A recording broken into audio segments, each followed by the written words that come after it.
नमस्कार विद्यार्थी मित्रांनो, मी डॉक्टर किशोर बागडे आणि आपण बघत आहात YouTube channel medical admission guidance. आजचा आपला विषय आहे नीट परीक्षा झाली आता पुढे काय।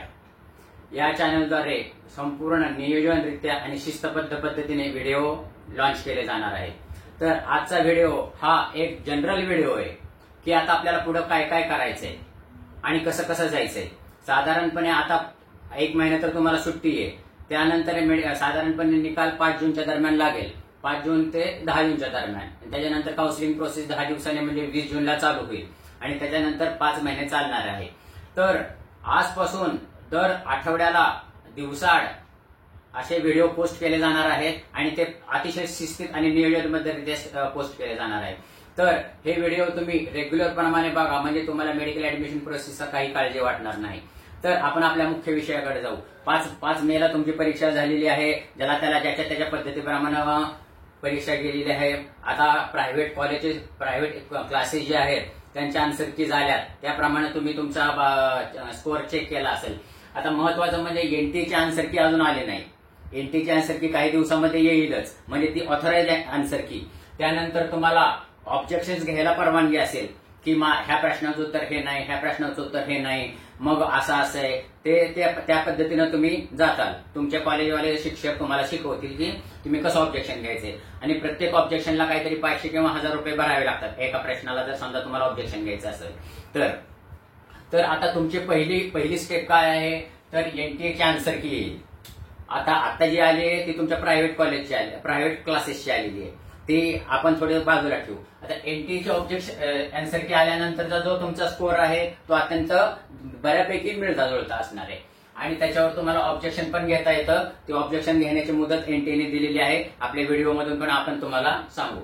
त्याच्यानंतर साधारणपणे तुम्हाला तुमच्या मार्काचा अंदाज आलेला आहे। आता आज जो कट ऑफचा विचार करणार आहे तो ढोबळमानाने करणार आहे, तर आणि हा ओपनचा आहे। ओपनच्या नाही तर ओबीसीचा जर कट ऑफ ह्याच्यामध्ये विचार केला तर 10 मार्क वजा करावे लागतात आणि एससीचा विचार केला तर 40 ते 50 मार्क कमी करावे लागतात। तर त्याप्रमाणे तुम्ही करा। आता महत्वाचं म्हणजे आपण 580चा विचार करू। ज्यांना 580च्या वरती मार्क आहेत त्यांना एमबीबीएस 100% मिळणार आहे।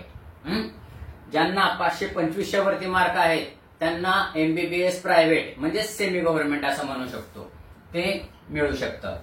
ज्यांना 450च्या वरती मार्क आहेत त्यांना बीएमएस गव्हर्नमेंट मिळू शकतं आणि ज्यांना 300च्या वरती मार्क आहेत त्यांना सेमी गव्हर्नमेंट बीएमएस किंवा प्रायव्हेट बीएमएस स्टेट कोटा ह्यातून मिळू शकतं, म्हणजे त्यांना फी सवलत वगैरे मिळते, ते 300च्या वरती मार्क। त्यानंतर 300 ते 180च्या दरम्यान बीएचएमएस तुम्हाला मिळू शकतं, म्हणजे हा झाला सेफ स्कोअर म्हणजे सेफ कट ऑफ।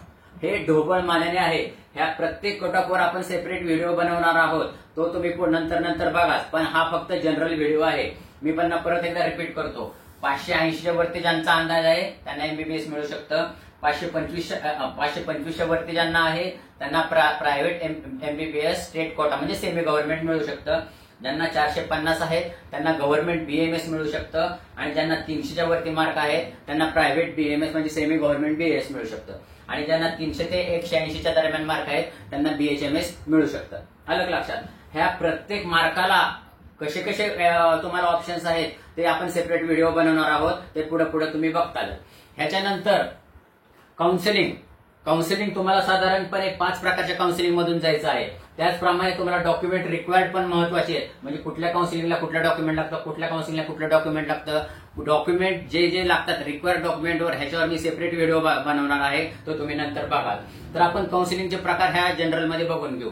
पहिल्यांदा असतं स्टेट काउन्सिलिंग 85%, म्हणजे जवळजवळ 100% मुलं हे ह्या काउन्सिलिंगमध्ये भाग घेतात। महाराष्ट्रामधलं म्हणतोय मी, 100% मुलं काउन्सिलिंग मध्ये भाग घेतात आणि एमबीबीएस साठी हे स्टेट काउन्सिलिंग खूप महत्वाची असते।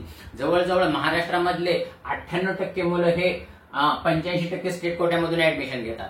त्याच्यानंतर all India quota 15%, all India 15% ह्या कोट्यातून पण ऍडमिशन होतात, पण एमबीबीएसला सहसा ह्याला कोण प्रिफर करत नाही। ह्याला कोण प्रिफर करतं, बीएमएस आणि बीएचएमएस। जर समजा तुम्ही ऑल इंडिया कोटा 15% मधून बीएमएस आणि बीएचएमएस ने जर ऍप्लिकेशन केलं तर तुम्ही कमी मार्काला जास्त चांगलं कॉलेज मिळू शकतं। हे मी पुढच्या व्हिडिओमध्ये डिटेल सांगणार आहे, तरी तुम्ही बी कनेक्टेड विथ मी। त्याच्यानंतर deemed university medical college. Deemed university medical कॉलेजचं काउन्सिलिंग वेगळं असतं, त्याच्यावर मी सेपरेट व्हिडिओ बनवणार आहे. त्याचं फी स्ट्रक्चर वेगळं असतं, त्याचे कॉलेज वेगळे असतात, त्याचे मी त्या व्हिडिओमध्ये व्यवस्थित होईल. त्याच्यानंतर इन्स्टिट्यूशनल कोटा म्हणजे जे काही प्रायव्हेट कॉलेज आहेत, सेमी गव्हर्नमेंट कॉलेज आहेत, त्याच्यामध्ये 15% हा इन्स्टिट्यूशनल कोटा असतो, मॅनेजमेंट कोटा असतो. त्याची फी पण जास्त असते, ती किती असते, काय असते, ते तिथं कोणाला ऍडमिशन घेता येतं, ह्याच्याबद्दल पण सेपरेट व्हिडिओ बनवणार आहे, तो पण व्हिडिओ तुम्ही व्हा. आणि त्याच्यानंतर मायनॉरिटी म्हणजे भारतामध्ये जे काय मुस्लिम बांधव, जैन बांधव, ख्रिश्चन बांधव हे जे आहेत त्यांच्यासाठी मायनॉरिटी कॉलेजेस आहेत, तिथं ते ऍडमिशन घेऊ शकतात. त्याचप्रमाणे लिंग्विस्टिक मायनॉरिटी म्हणजे हिंदी, गुजराती ह्या ज्या भाषा आहेत त्यांच्यासाठी पण मायनॉरिटी कोटा आहे, तर त्याच्यासाठी पण मी सेपरेट व्हिडिओ बनवणार आहे, तर तुम्ही बघा. तर ह्याच्यामध्ये तुम्हाला अंदाज आला की काउन्सिलिंग किती प्रकारची आहे. State quota 85%, all India quota 15%, deemed university medical college, institutional quota सगळ्यांसाठी आणि मायनॉरिटी. आता हे डीम्ड युनिव्हर्सिटी मेडिकल कॉलेज आणि प्रायव्हेट मेडिकल कॉलेज ह्याच्यामध्ये काय फरक आहे हे पण मी सेपरेट व्हिडिओ बघणार आहे. हा फक्त जनरल ढोबळमाना नाहीये, फक्त नीट परीक्षा झाली पुढे काय ह्याचा तुम्हाला अंदाज येण्यासाठी हा व्हिडिओ बनवलेला आहे. तर ह्या व्हिडिओचा मी पण एक गोषवारा घेतो आणि हा व्हिडिओ संपवतो. तुम्हाला आता एनटीएचे आन्सर की येणार आहे. एनटीएचे आन्सर की आल्यानंतर तुम्ही त्याचं व्यवस्थित बघायचं आणि ऑब्जेक्शन नोंदवायचं असेल तर ऑब्जेक्शन तुम्ही नोंदवू शकता. Cut off, general cut of me सांगतो 580च्या ज्यांच्यावरती ज्यांचा अंदाज आहे त्यांना एमबीबीएस मिळू शकतं.